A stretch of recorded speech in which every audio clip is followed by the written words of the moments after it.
മിക്കവാറും ഇന്നത്തെ എപ്പിസോഡിലും അനുമോള് നല്ലവണ്ണം എയറിൽ കയറാനുള്ള എല്ലാ ചാൻസും കാണുന്നുണ്ട്. നമ്മുടെ അക്ബറിനെയും ആര്യനെയും നല്ല രീതിയിൽ തലോടി വിടാനുള്ള ചാൻസും ഉണ്ട്. കാരണം അന്നത്തെ പ്രശ്നത്തിൻ്റെ മെയിൻ ആണിക്കല്ല് എന്ന് പറയുന്നത് ആര്യൻ തന്നെയാണ്. ആര്യൻ വിശക്കുന്നു എന്ന് പറഞ്ഞിട്ടാണ് അനുമോള് പോയിട്ട് ഫുഡ് ഉണ്ടാക്കി കൊടുക്കാമെന്നൊക്കെ പറഞ്ഞിട്ടുണ്ടായിരുന്നത്.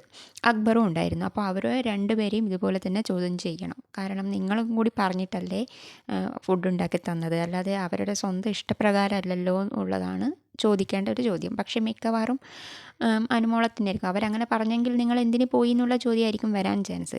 എന്ത് തന്നെയാലും ആര്യനും അക്ബറും ഇതിൻ്റെ അകത്ത് പ്രധാന പങ്ക് വഹിച്ച ഒരാൾ തന്നെയാണ്. കാരണം മുട്ട അവരുടെ കോമൺ ആയിട്ടുള്ള മുട്ട അല്ല അവർ ആക്കി കൊടുക്കാൻ പോയത്. അവർ ഓരോരാൾക്ക് സ്പെഷ്യലായിട്ടുണ്ടായിരുന്നു. അപ്പോൾ ആര്യൻ്റെ മുട്ട തന്നെ ആക്കി കൊടുക്കാൻ വേണ്ടി പോയതാണ്. പക്ഷേ അവിടെ ചെന്നപ്പോൾ ആര്യൻ പറഞ്ഞു എനിക്ക് നല്ലവണ്ണം വിശക്കുന്നു പറഞ്ഞിട്ട് അനുമോളെ നിർബന്ധിച്ചിട്ടാണ് കടലമാവ് കൊണ്ട് ദോശ ഉണ്ടാക്കാൻ പറഞ്ഞത്. ആദ്യമൊക്കെ അനുമോൾ സമ്മതമല്ല എന്ന് പറഞ്ഞിട്ടുണ്ടായിരുന്നു. പക്ഷേ അക്ബറും ആര്യനും നല്ലവണ്ണം നിർബന്ധിച്ചിട്ടായിരുന്നു ആക്കി കൊടുത്തത്. അതിനുശേഷം നെവിനായിട്ടുള്ള പ്രശ്നം കഴിഞ്ഞ ശേഷം നോമിനേഷൻ്റെ ടൈം ആര്യൻ പറഞ്ഞത് നെവിന് കൊടുത്തില്ല എന്നൊക്കെ പറഞ്ഞിട്ടാണ്. നെവിന് കൊടുക്കാഞ്ഞത് വേറൊരു തെറ്റ്. നെവിനും നല്ലവണ്ണം ടോർച്ചർ ചെയ്തിട്ടുണ്ടായിരുന്നു, ഇറിറ്റേഷൻ അനുമോളെ ചെയ്തിട്ടുണ്ടായിരുന്നു. പക്ഷേ ചോദിക്കുമ്പോൾ എല്ലാവരോടും ചോദിക്കണം എന്നാണ് എൻ്റെ ഒരു അഭിപ്രായം.